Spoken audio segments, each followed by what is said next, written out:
Hello, everyone. Good morning. Good morning. Welcome to the Center for Spiritual Living Cultural Coast. So happy to have you here today. This is the place.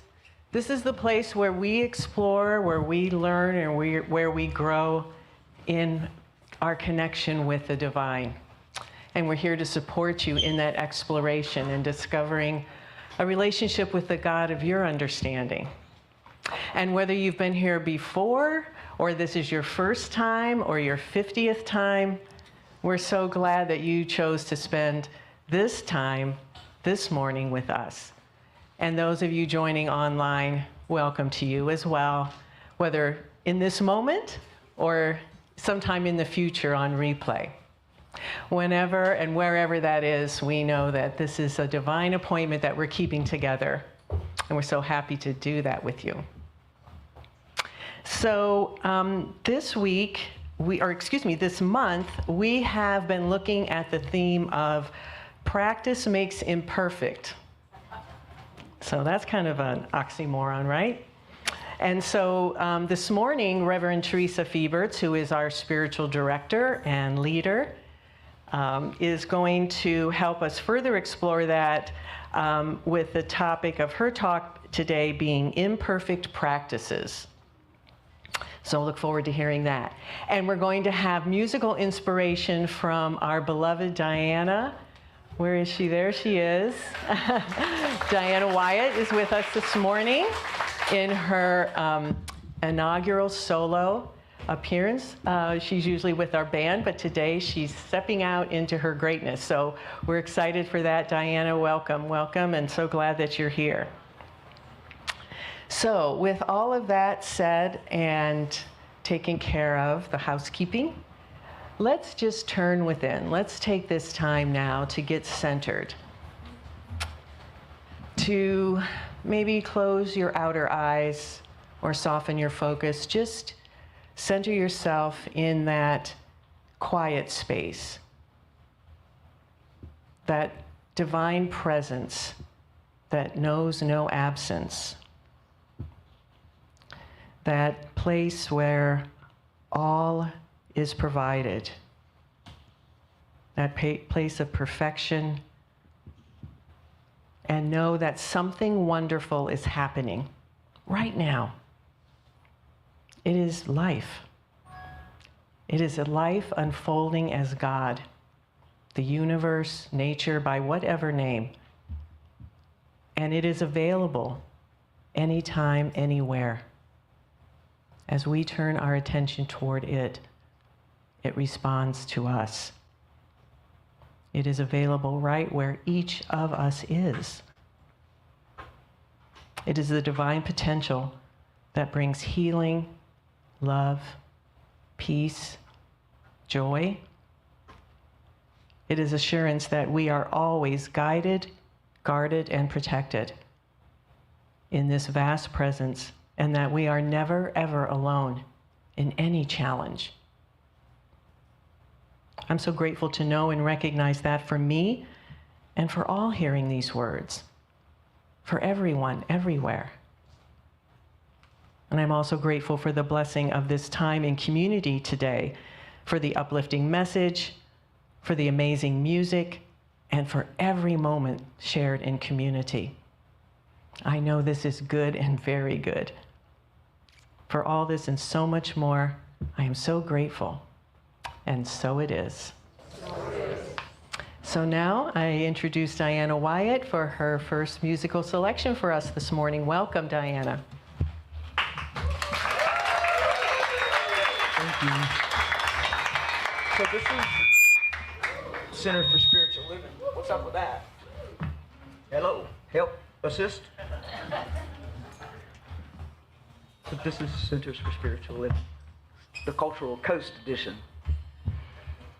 My name's Diana Wyatt, and 3 years ago today, no one in this room knew me, except for Frankie. Can you turn me down a little?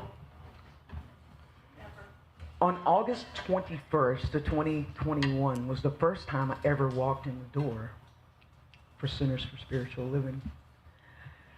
And I want you to know that what made the difference and drew me and still draws me and urges me more deeply and higher into this beautiful philosophy is each of you. Your love, your support. You are the bricks that were laid, that are the foundation of this. You make a difference. Every phone call, every message, every hug. That's love. That's what I want you to know today. I received a work order to go to a woman's house named Dr. Christina Winsby. They said it was a fluke because the guy that was supposed to have the work order was sick that day. He called out. COVID was at large. I received a work order to go to her home, and she told me about this wonderful thing called Centers for Spiritual Living. Isn't that cool? I'm going to share my heart with you. Some songs I wrote. This one's called Now You Know.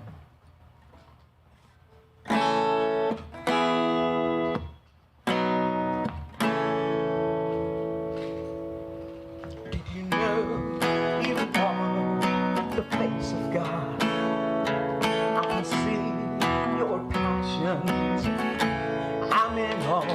I pray nothing less than your highest and best. All you want, you already are. There's a light in you, it shines, you're true. A love that grows where you choose to bloom. Joy so full, it overflows. Life so large, you sway other souls. Did you know? Did you know beloved, there's nothing you cannot express. Did you know there is great comfort in the feathers of the Spirit's head? There's a light in you, it shines your truth, love that grows where you choose to bloom. Joy so full, it overflows. Life so long, you sway of the soul. Did you know? Did you know? You see, there's nothing you could never be. Did you know? It's in the words you speak and every thought you think. There's a light, it shines your truth, love that grows when you choose to bloom. There's a joy so full, a joy so full, the sway of the souls. Did you know? Now you know. Now you know.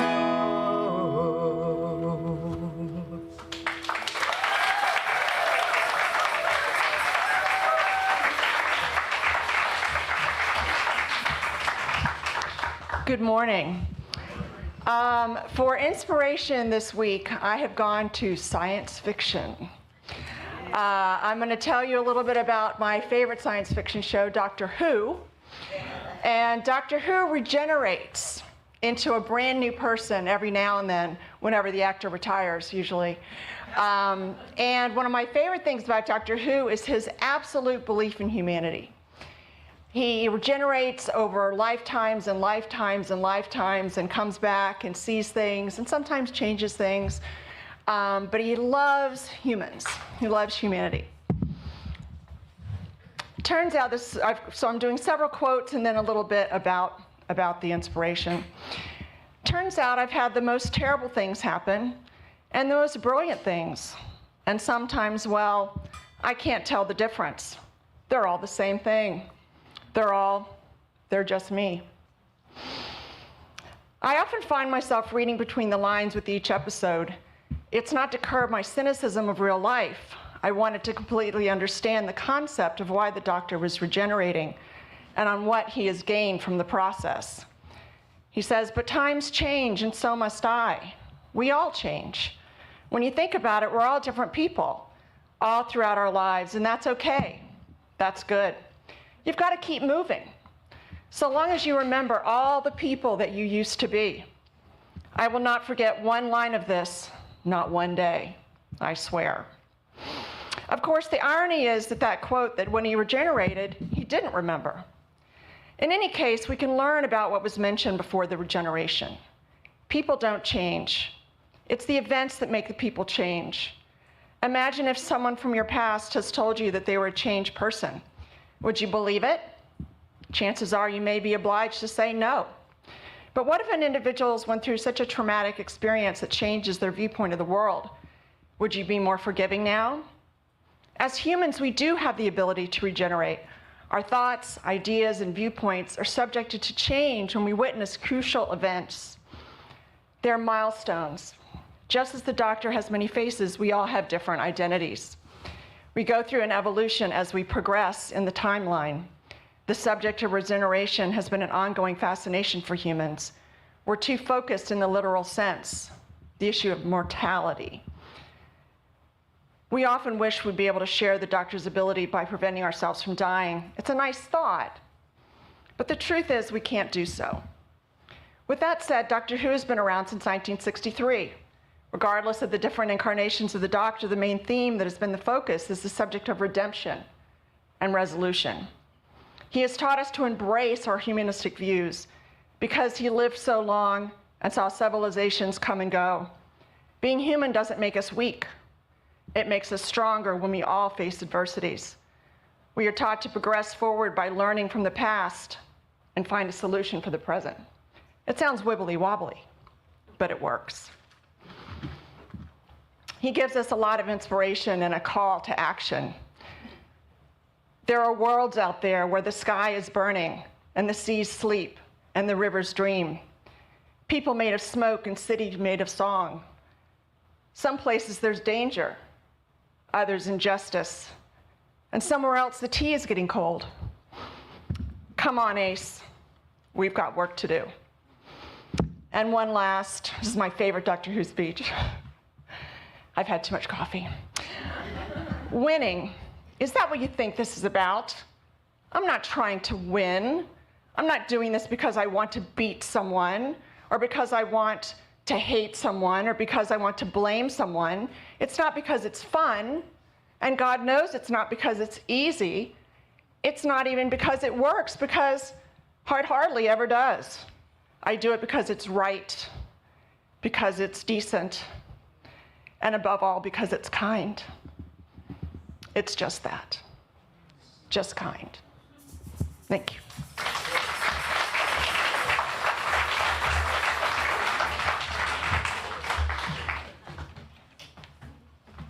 Thank you, Camille. You get me all teary-eyed before I sing. We're going to continue Camille's idea around change. Satya, how many butterflies are you up to? 310. The butterfly goddess. Anyone else raise butterflies? Right. We get them like as much as we can, right? So a few months ago, I had an opportunity to do just that. Oh, wow, these little critters changed my life, my idea of, wow. So just quickly, before I sing this song, I want you to know that butterfly doesn't quite look like a butterfly. It starts out as this little tiny egg underneath a milkweed leaf, a monarch's, and then it becomes a caterpillar that ravenously eats all the poisonous leaves it can find. And then it starts wiggling and writhing, right? It's been eating poison. It's like, what? Hold on a minute. As it's wiggling, it goes into this cocoon, and the very last thing it does is it decapitates itself. Its head falls off onto whatever's beneath. And then it stays in there, turns to mush, completely unrecognizable. The poison dissolves everything. And then something starts forming. Something starts happening. Metamorphosis. And this beautiful, the chrysalis opens, this gorgeous, beautiful creature hanging there from its hind parts. It can't go anywhere. It's just dangling. Have you ever had to dangle by your ass, your butt? I have. It's rather uncomfortable, but it's also necessary. As it hangs there, it starts to pump its wings.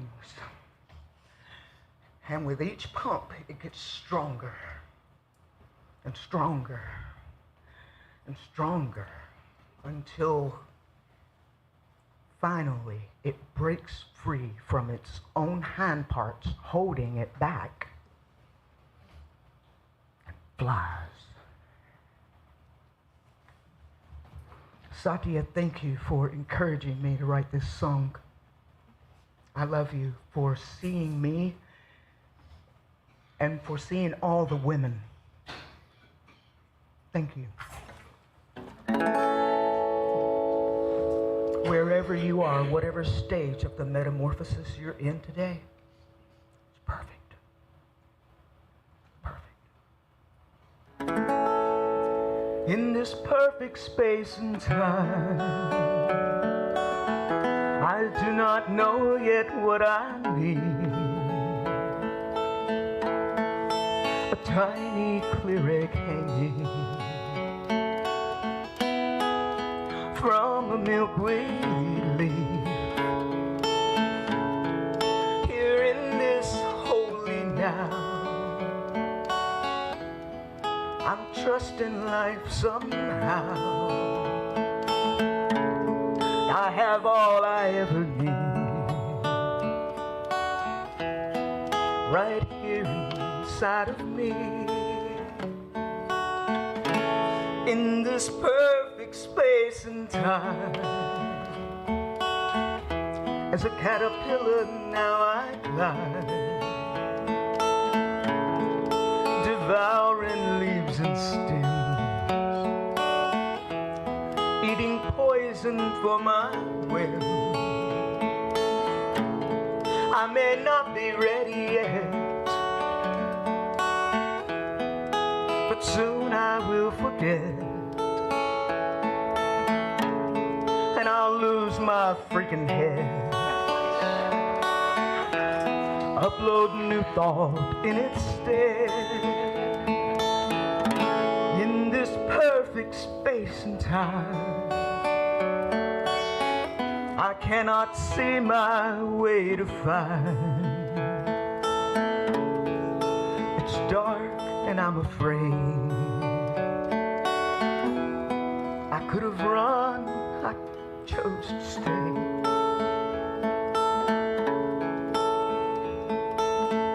And I'm not sure yet how to be, but something knows in me, hanging silently in dreams of how flying soon shall be. In this perfect space and time, I hang from my ass to dry. It's scary, yes indeed, but my, have you seen these new wings? Here in the center of me I am, this holy, holy now. Up my wings with all my might, be my witness as I take flight. In this perfect space and time, I don't know yet what I need. For now I trust the flowers, and I float above the trees. Oh no, a tiny clear egg's hanging from a milkweed leaf.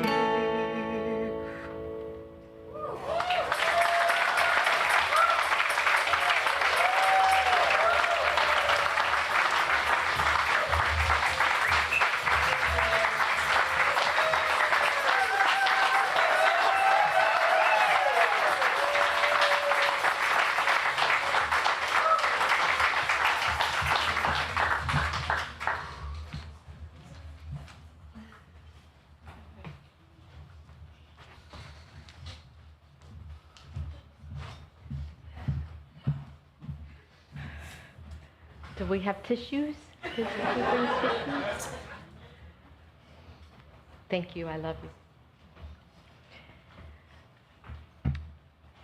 If this is your first time here, or one of your first times here, or you struggle with the word God, before I get going here, I want to tell you what I mean when I say God. So I mean an energy, creative intelligence, an unconditional love, a movement, a force, a flow, creative energy. A creative, intelligent, loving energy. That which comes from the infinite realm of the invisible and brings all form, continually, all the time, into form. And here we are. Yeah, so that's what I mean. So I want to read some excerpts really to set this. I'm actually giving you the punchline first. I'm giving you the punchline first because I really waffled and changed this message multiple times. That's why I was late getting here this morning, literally. And I found these writings from Christian Larson, 1912, from his book, The Pathways of Roses. Oh, God. And I just have to begin with this. It's so delicious. But he uses the word God. To realize that we are one with God in spirit and in truth is to realize that we are also one with the life, the divinity, and the perfection of God. And therefore we are as God is. What is in God is in us. We live the same life that God lives, and since there can be no imperfection in divine life, then there can be no imperfection in our life. He goes on to say, here's the real evidence of cosmic consciousness. When you have entered that peace that passeth all understanding, and the joy that can only be described as a million heavens in one, you are in cosmic state. Providing that you have forgotten every ill and every wrong you have ever known. In the cosmic world, everything is as God made it. Nothing has been changed in any way. That is absolute perfection. I will give a little note here when we're talking about perfection, imperfection, and divine perfection. This is that perfection with a capital P, yes? There is an upper realm, he continues, an upper realm in the spiritual life of humanity where the reality and perfection of divine existence is revealed. In this realm, all is truth, all is purity, all is love. To enter this realm is to become conscious of eternal truth and understand the truth as it manifests everywhere. In the cosmic state, the spiritual understanding of truth is complete. Therefore, every step in the spiritual understanding of truth is a step towards cosmic consciousness. Those are our steps. Our missteps, what we deem as failure, what we deem as our imperfection, that's our steps, right? So in closing, he says, well, it wasn't the closing of the book. In closing of what I'm sharing, he said, the secret power of faith is found in the soul's nearness to God. The nearer we are to God, the more perfect our faith, the greater our power, and the more beautiful our life. And when we enter into the sacred realms of the soul, we are in the very presence of God. We are touched by the Spirit. And to be touched by the Spirit is to be filled with the Spirit, and to be filled with everything that the perfection of the divine Spirit may contain. I have that up here in this frame. I'm going to sit this over on the table, and if you want to take a picture of it, a little snapshot of it, please, by all means, do it. These are great meditations. And it's the secret sauce. It's the secret sauce. I think I told you this week, there is no secret sauce. That's the secret sauce. That's the secret sauce right there. And so now, from that place, we can talk about perfection and imperfection in our human realm, right? And we can talk about imperfect practices, because those are our steps. Yeah? Yeah. So our attempt is to see and believe and have faith in that experience of divine perfection in our human experience. That's the attempt, right? So our practices, whether you are thinking now about spiritual practices, what one might call a spiritual practice, prayer, meditation, that kind of thing, or just simply your attempt at living life. I call that a spiritual practice. Yeah. When I was starting my spiritual journey in my 30s, I asked Reverend Karen Wolfson in a class to grade us on our spiritual practices, much to the dismay of my classmates. Yeah. Like, can you make up a chart? She said, well, you make up the chart and I'll use it. So I made up the chart so that all my classmates would have to turn in their homework on doing their spiritual practice. Actually, it was for me, it wasn't for them, but I'm sure a few of them thought that. So, because I'm a recovering perfectionist, and I wanted a good grade. I wanted to do it right, and I wanted to be acknowledged for that. See, the incentive was on the outside. It was Reverend Karen, right? To get her approval. And you know what? It worked. It worked because it was a practice. And I practiced the practice. And so it worked for me. And so we began with, 5 minutes of meditation and a short reading, reading the Science Mind magazine. Then we had Creative Thought magazine and journaling. And we had to fill in, check, I did that, check, I did. Emma Curtis Hopkins, I quoted her last week talking about her saying, poise is firmness. Poise is firmness, with which, I still get a kick out of because none of us were taught that. But when she speaks of practicing the principles, these universal principles that we honor in New Thought and Science of Mind, she talks about 4 things. Contemplation, to have deep thinking about this. Take a copy of this Christian Larson words. Think about it. And then affirm it for yourself. In your affirmations, in your treatment, speak it out loud. And then write it down. Journal about it. And those kinds of practices have an evolution to them, don't they? It's stodgy at first. Whoa, I'll write about this. And then the next thing you know, you're doing, automatic writing. It's flowing, right? It's an evolutionary process, all of these practices. And then finally, she says, live it. Embody it. Try it on. Walk out the door with it, with these ideas on you, in you, as you, right? All of it. All of it.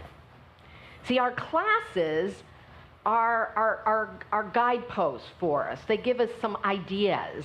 They give us suggestions on how we can embody these teachings, how we can live them. But when we begin to personalize them, if we're artistic and creative, we put them in song. Yeah? We personalize it. We personalize it. Maybe we walk in nature, and that becomes our spiritual practice. Maybe we drum, which some of you brought your drums. Yeah. We personalize it. We dance. We do art. We allow it to become us, move us. There's many ways for us to connect with our divine nature. Many ways. And I will tell you, perfection is not on that path. This idea of perfection with the small p has no business in that work. In that work, it has no business. So I want you to ask yourself, whether or not your practices, again, are spiritual practices or this thing called life, living, or a skill you're trying to develop, are your practices rigid and fixed? Or is it a never-ending exploration and journey? Is it a constant evolution?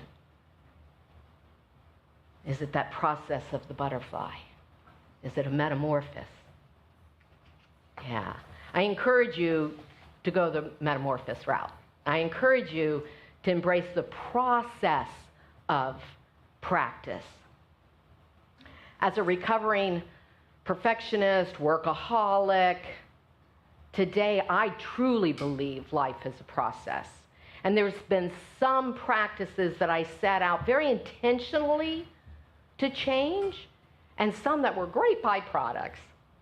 That one day I was like, oh, wow, look at me. Look at that. Look at that.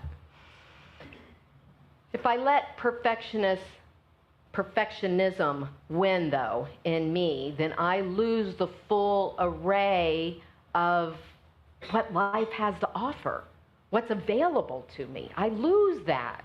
I've lost it if I go that route.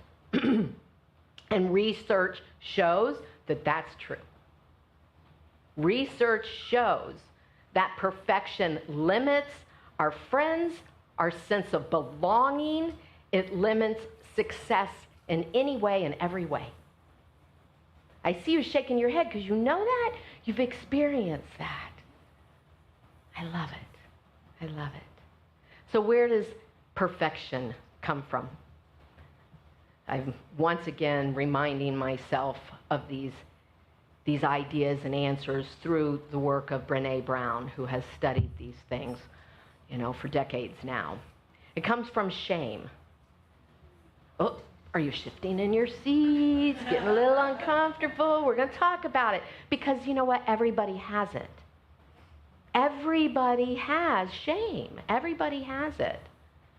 It's those little feelings of unworthiness, and sometimes it's not real evident to us that it's operating, It's sneaky, but here's some hints. It hides in our inability and our undisclosure. Not that we need to be full disclosure everywhere. That's not safe, and it's not practical, and it's not polite. However,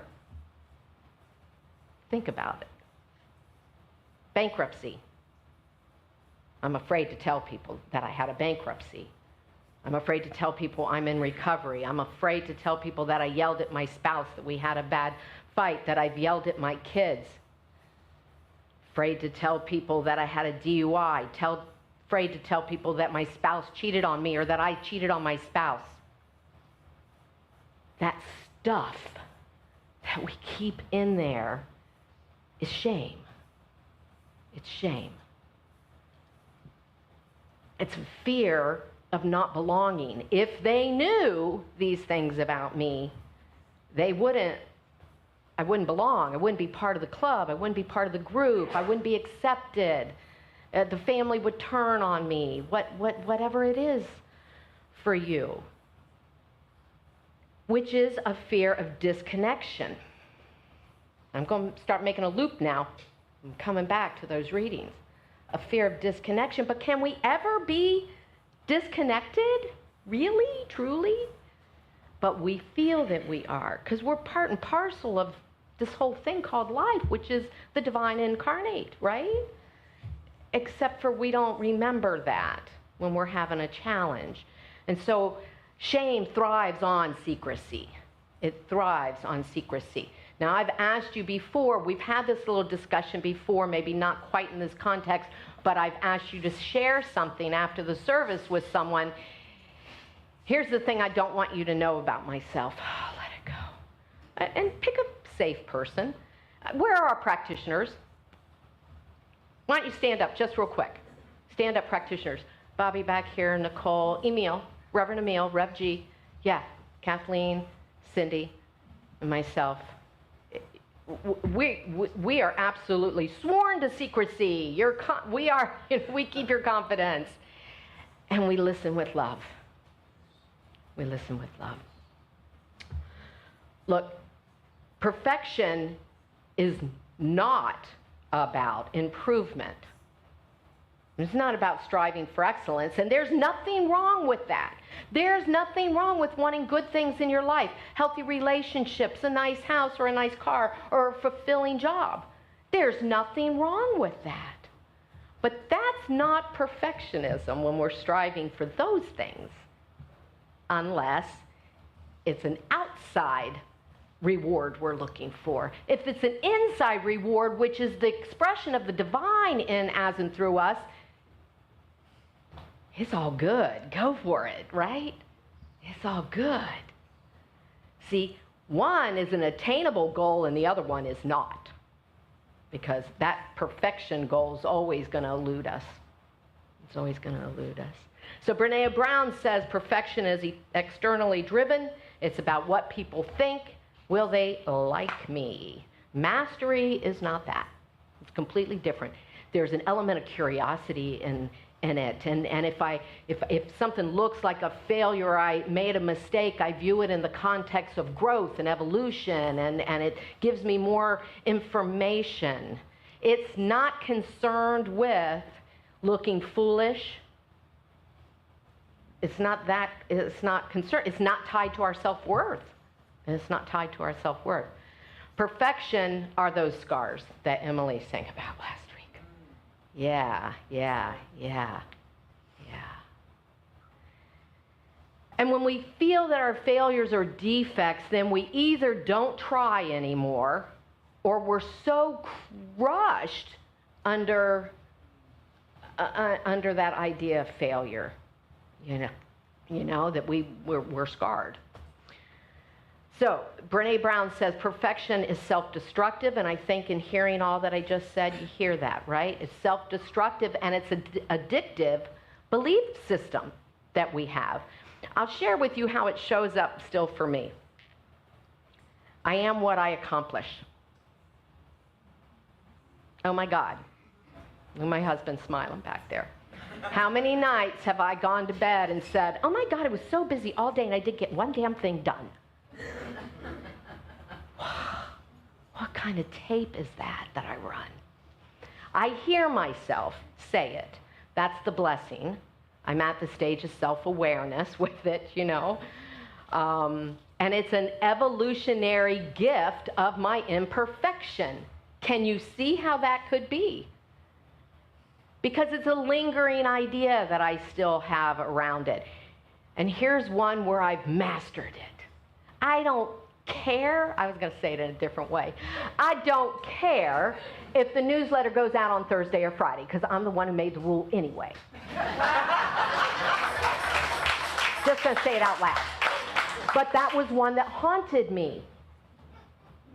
Oh, God, I have it done. Well, geez. Hector told me one time, you need to talk to your boss about something. I don't remember what it was, but about something. Well, you need to just talk to your boss. So in our practice, we need to have self-awareness. Yeah, we need to have self-awareness. And so what shifted for me? What shifted for me was really this passion that I have for seeing life in a spiritual way, to see the spiritual nature of life, to look for God in everything. That is so much greater than some kind of imaginary idea I have about myself. Just so much bigger. And so now I continue with the practices in a way that I show up, I cultivated, and I continue to cultivate self-awareness, and it is not easy. And here's something that Brené Brown talks about. FFTs. Have you heard that one that she talks about? FFTs? And then we're in polite company. So it's effing first things. All right? First things. They're not easy, right? They're not easy. It's not easy when we're trying to change our thinking, change our life. It is not easy when we're new at something. It's uncomfortable and it's awkward, and uncomfortable is okay. I heard that in your song. I believe you. Being uncomfortable is okay. I don't know when that happened in our society that we all of a sudden wanted to eliminate being uncomfortable. That's how we grow. That's metamorphosis. Yeah. And guess what? It's temporary. It's always temporary. And it is never who you really are. Right? It's not who you are. Yeah. So she says, push through, suck it up. It's the only way to do it. I love that this woman has made her whole image and life around swear words. I'm so down with her. I just think she's really awesome, you know. Anyway, my daughter's a new mom, right? Her little girl's 20 months old, and I watch this FFT all the time, this FFT all the time. Am I doing it right? She doesn't say it. She is so graceful. I am so impressed with her. I think I was way more dramatic as a new mom. Some of our FFTs are really big, like that, like bringing a life into this world. That's a pretty big FFT, right? That's pretty big. But our relationships, new jobs, transition of loved ones, it's a big one. It's a big one. They're big FFTs. And small FFTs can feel really big. They can have a big impact in our lives. I've done every job that there is to do, every sacred service position in spiritual community. Over the 30-something years I've been involved in spiritual community, I've made the coffee, I've worked with the kids, I've set up the chairs, I've done everything, right? So here I was with a young, I was the room manager, and we had a young 16-year-old volunteer. And man, did that young one set me straight. It was a first-time experience with me, allowing somebody else to set up the book table, and the tablecloth was crooked.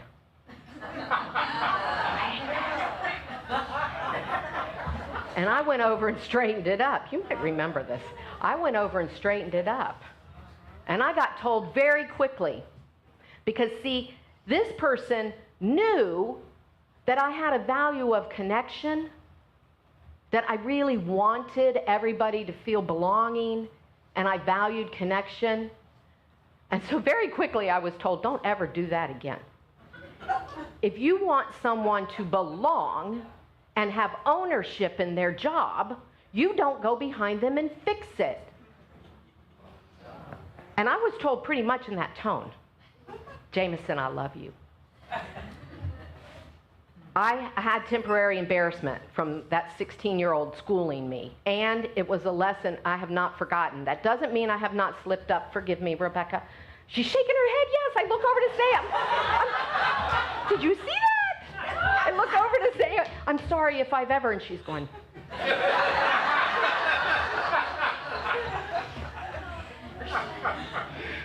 I like things to look good, and I want every one of you, like Diana just said, to know you are loved, that you are valued, that you are important, that you matter, that you belong, that you're accepted, that every bit of that, I want you to know it without a doubt, and sometimes I make a mistake. I get it, I do. But we can't stop trying because we don't have an expertise, or we don't have an experience, or we don't know how to do something, or we feel like we're awkward, or any of that. We can't stop trying to show up, right? So I'm going to quickly tell you, Brené Brown says we have to name it. We have to name it. And I know that there's an idea in this teaching that you don't give things energy. Research shows that when we name our feelings, I'm feeling disgusted, I'm feeling disrespected, I'm feeling shameful, whatever it is, when we name it, we bust the power out of it. We get our power back. Don't be afraid to name it. And then recognize it's temporary. Recognize, its position in the world is not that damn important, probably. Recognize that. Recognize that you have an expectation. Manage your expectations. We all went through this in the pandemic and, right? Wasn't it that? That was a collective FFT. It was a collective FFT, right? What is it for you today? For me, it is I'm here next Sunday speaking to you, and then I'm on vacation, what they call for ministers a sabbatical, for 30 days. I've never taken 30 days off of work before. That's a big FFT. I don't know how to do it. I'm making a list. I'm remodeling the bathroom, I'm getting a new garage door, and I'm fixing the leaky skylight. I'm sorting through all my clothes because I'm going to sew a whole new wardrobe. I'm sorting through all my books because I've already ordered at least 10 more to read during this time. Oh, did I mention it was 30 days? I'm also going to lose 20 pounds, and I'm going to come back feeling so rested.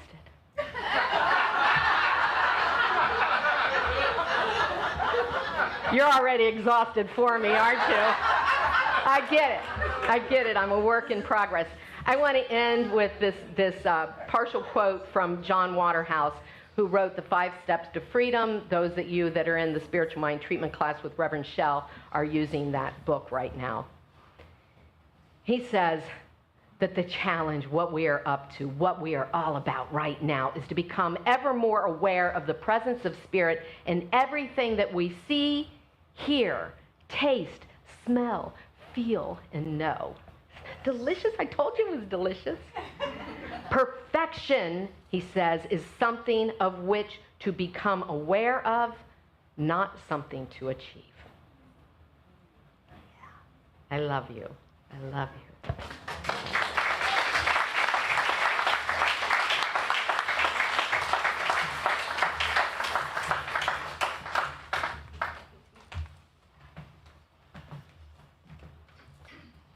Wow.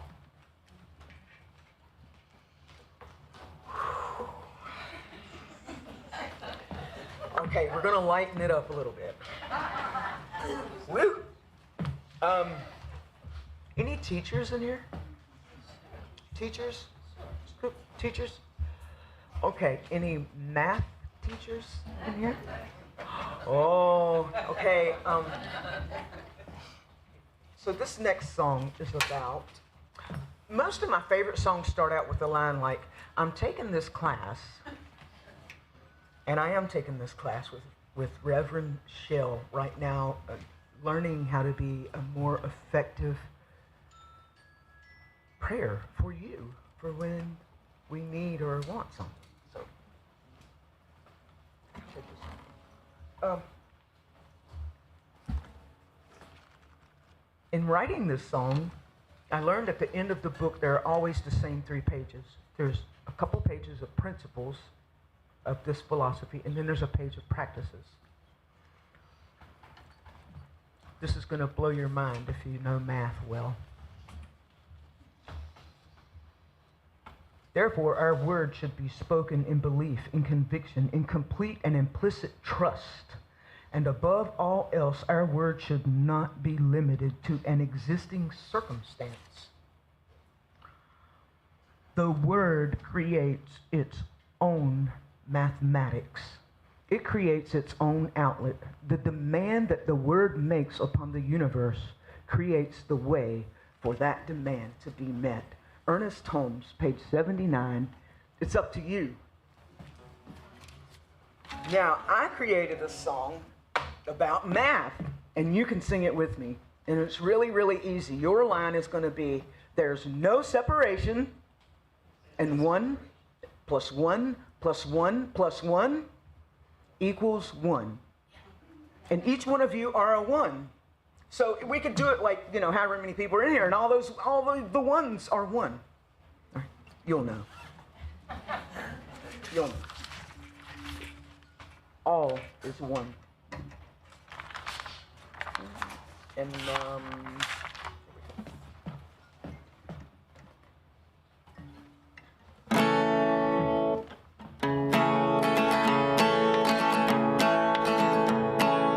I learned how to meditate. Heavens now each breath I take, I practice presence here and there, I hold the space. I'm aware there's no separation, and one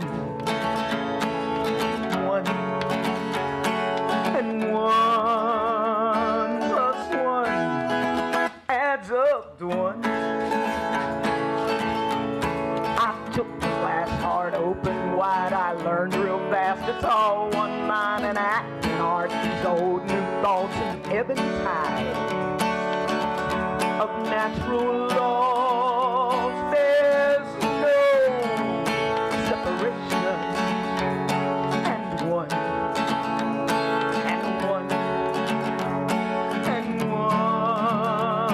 plus one adds up to one.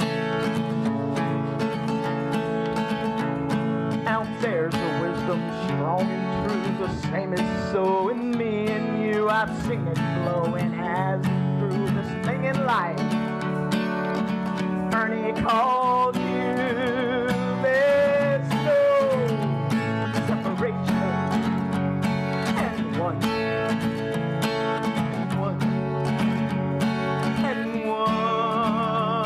plus one adds up to one. Well, I planted seeds and poured some weeds, I burned some sage and hugged some trees. The drum I play, the chants I sing, all shine a light for you and me. You and me. There is no separation, and one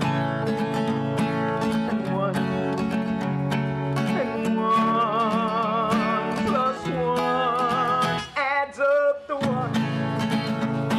Imperfect practice every day is usually me in my own way. Spiral now, one's own speed. Everywhere I look, I see me. 'Cause there's no separation, and one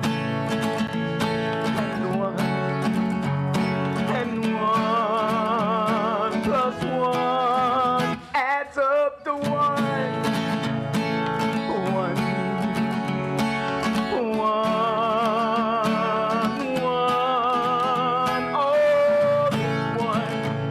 All is one.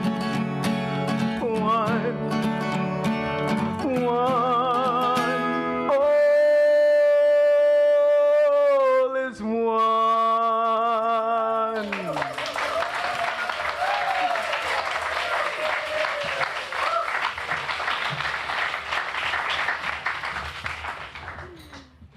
Oh, thank you, Diana.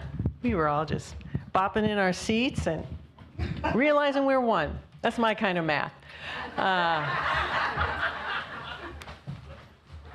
We have been spiritually fed, have we not? Yes. What a wonderful opportunity to know that, to recognize that.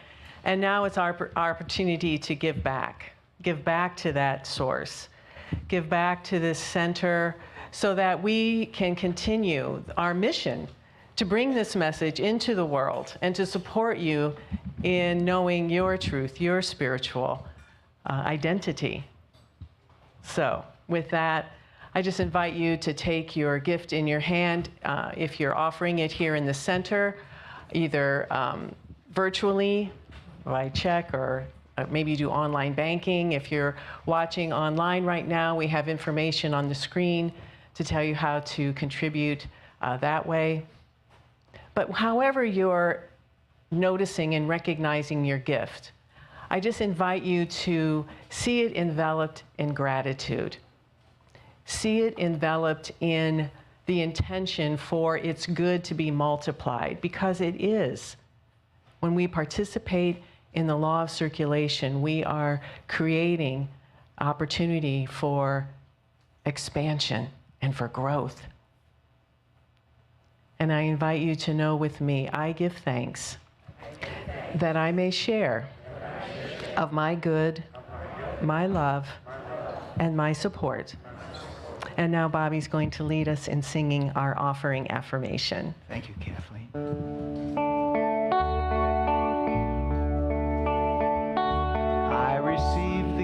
of life and pass it on. I receive the gift of love and pass it on. I receive the gift of joy and pass it on. I receive all good and pass it on. I receive the gift of life and pass it on. I receive the gift of love and pass it on. I receive the gift of joy and pass it on. I receive all good and pass it on. Thank you all so much for your generosity. It means so much. If you're visiting for the first time, we are, as I said, we're so glad that you decided to check us out, and we have a gift for you. If you'll see one of our folks here at the table after service, we have a free copy of the Signs of Mind magazine. It's our 98-year-old publication. You can buy it via subscription or at Barnes & Noble, but if you're a first-time visitor and let us know that, we'd be happy to have hand you a copy for you to take home. There's inspirational readings, there's daily meditations, and it gives you more of a sense of what it means to be a center for spiritual living in your own life. And that's what it's all about here. And again, welcome and glad you joined us today. If you'd like to know more about what's going on here at the center, and there's always a buzz of activity, we have a newsletter. She mentioned sometimes it's on Thursday, sometimes it's on Friday. It's, whatever. But anyway, it's always chock full of information. You can sign up on our website or over at the welcome table here. There's information about doing that. Our website is cslculturalcoast.org.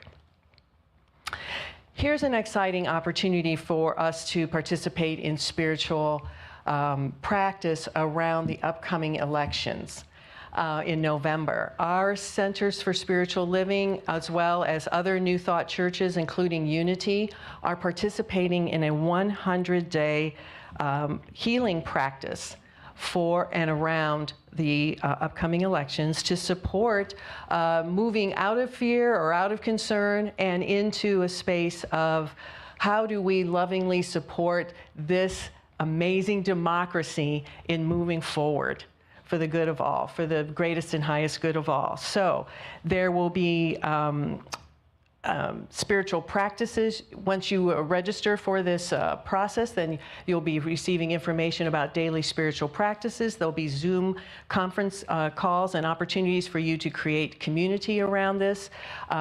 People like Reverend Dr. Michael Beckwith, Reverend Sonny Cantrell, Reverend Temple Hayes, and a whole host of New Thought spiritual leaders will be participating and leading us through this challenge and opportunity. So if you'd like more information, again, see the newsletter. We also have some information over here on the table if you would like to take that with you. We hope that you'll participate in that with us. Save the date. August the 11th is our next workshop, and Reverend Shell Redfern, who's teaching the class now on the art of spiritual mind treatment, is presenting a workshop called Breaking Through the Glass Ceiling.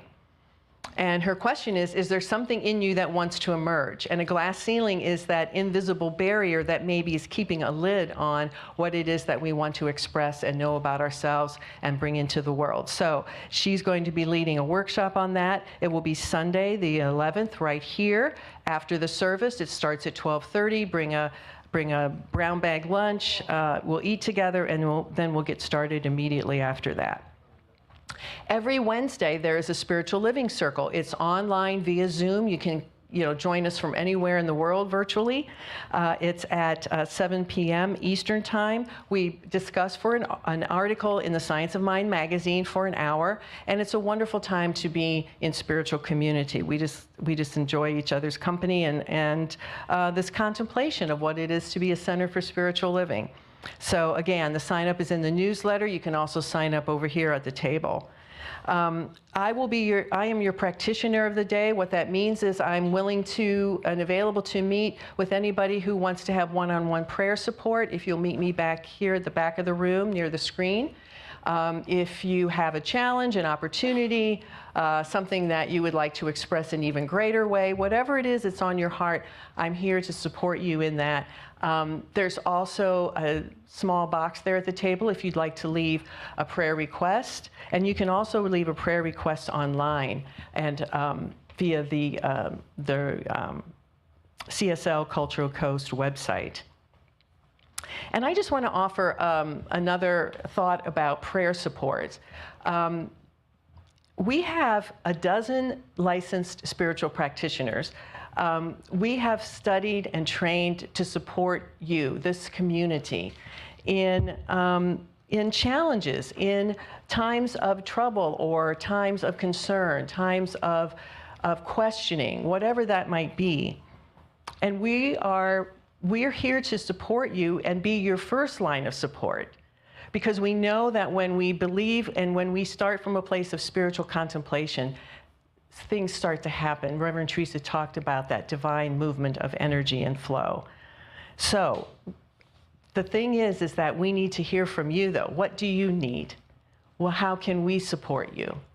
Is that a phone call? Is that a prayer support?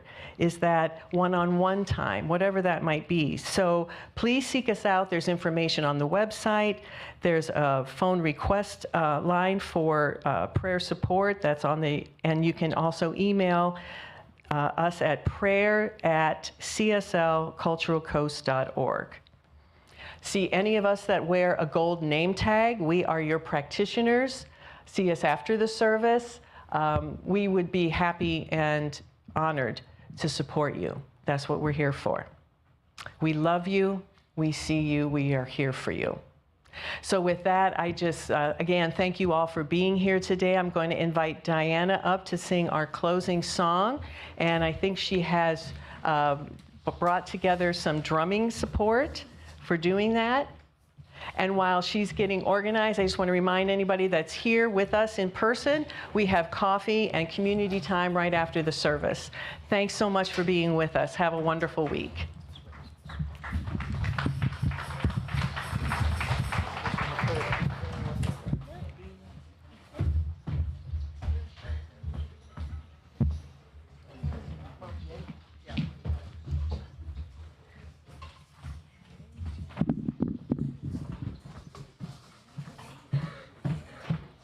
This is a first, right? We have an FFD at Centers for Spiritual Living today.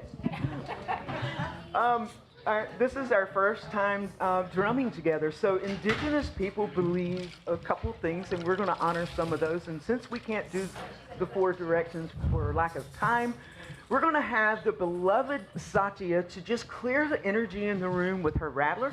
And then we're going to begin with a mother drum beat from Jewel Conqueror here, who taught me how to make this drum and this drumstick, and James as well, and teaches many people and has a class coming soon. So if you were interested, please do. You have your rattler, your shaker. When you hear her drum beat start, I will speed or lessen the tempo as I need to do the song. And at the end, the mother drum will also end the song. So please, if you have a rattler, a shaker, you can stand, you can sit, get in touch with yourself. This is about you. Sink into you. Don't worry about who's sitting beside you, who may be looking at you. This is not about that. This is about finding that sacred space in you that's in tune with the rhythm of Mother Earth. Okay? That's what this is about. Forget everyone else is even in the room. This is you, your rhythm. You're about to see just how one we all are. So let's start by going into your breath. It all starts with your breath. Allow your belly to relax and start taking in a deep, deep belly breath. Let's hear it. Hold it for a minute, expand, and let it go. One more time. Hold it, let it go. And with the sound, let it all go.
Shanti, Sanskrit word for peace.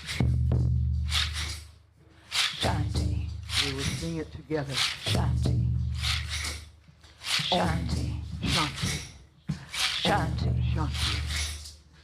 Shanti. Oh, Speed us up a little bit, just a little.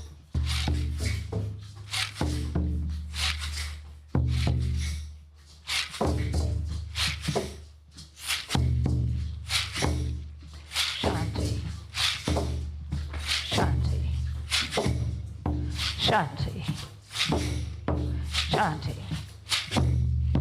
Om Shanti, Om Shanti, Om Shanti, Om.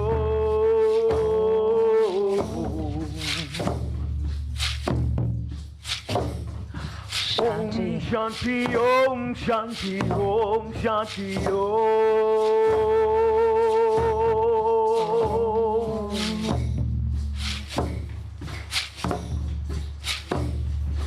Om Shanti, Om Shanti, Om Shanti, Om.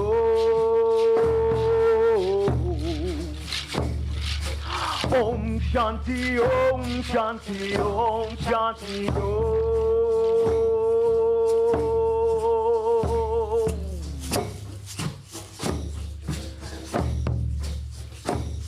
This ground that I stand on holds me solid underneath. Each step I take is a kiss, a sacred march of peace. Om Shanti, Om Shanti, Om Shanti, Om. Om Shanti, Om Shanti, Om Shanti, Om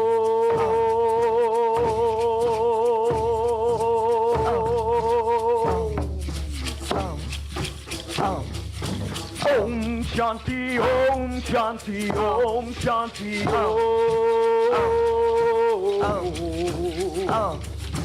Om Shanti, Om Shanti, Om Shanti,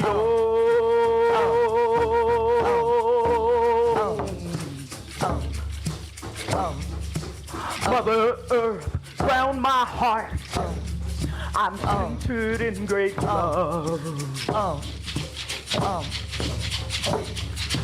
In my silence, I hold space. Blue light covers this earth. Om Shanti, Om Shanti, Om Shanti, Om. Om Shanti, Om Shanti, Om Shanti,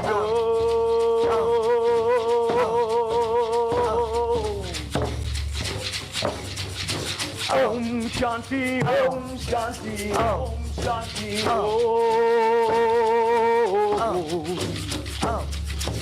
Om Shanti, Om Shanti, Om Shanti, Om.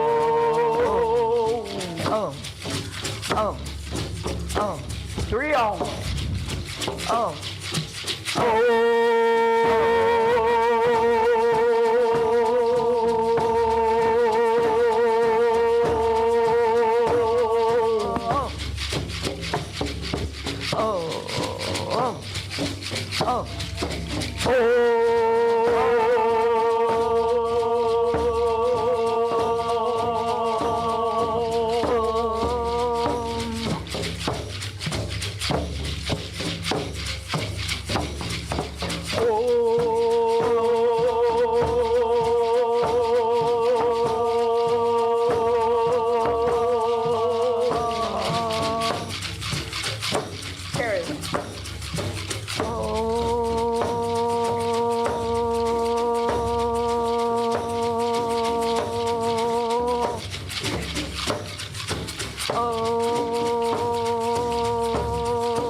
Peace.